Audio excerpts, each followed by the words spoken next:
Namhlanje siye efolweni opposite eThekwini rank to support black businesses. The truth shall set you free. So lalela mntomnyama, if you have a business nawe ungibize. Asiqale. Nangokuzelo wenkinga ngikephi ngisefolweni. Right now we have identified ibhizinisi lomuntu omnyama ekumele sizoliveza nilazi. Sise top class. Lana ibar uyaguda, lana isalon uyaluka, inzipho kuningi asivesike asishone khona.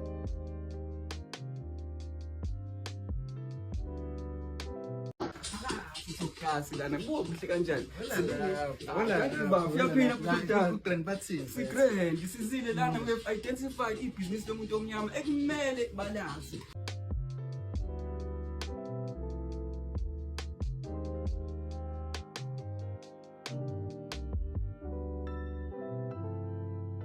Chazela nje njengoba futhi sifike kahle umsebenzi.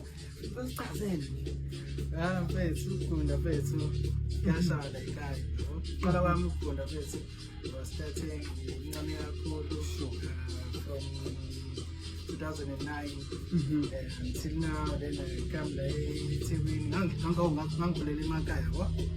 So ukukhula lami emakhaya nazi kuningi engakufunda nakhona. Ngifike nala eThekwini ngafunda khona. Inkathi ngayifunda la eThekwini ukuthi Siyabona ukuthi emakhaya ngifundela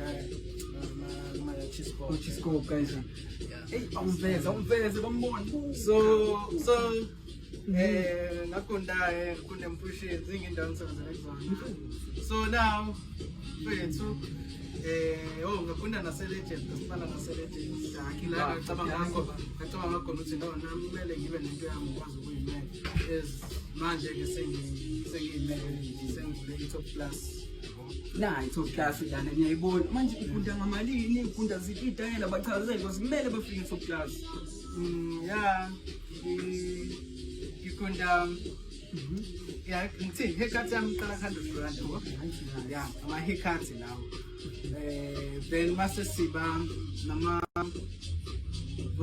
mine i-brush cuts. Okay, i-brush cuts inodai you 150. Inole inkulu ezinodai ngibona concept kanje bakuthi then Mickey Mouse ama-design edai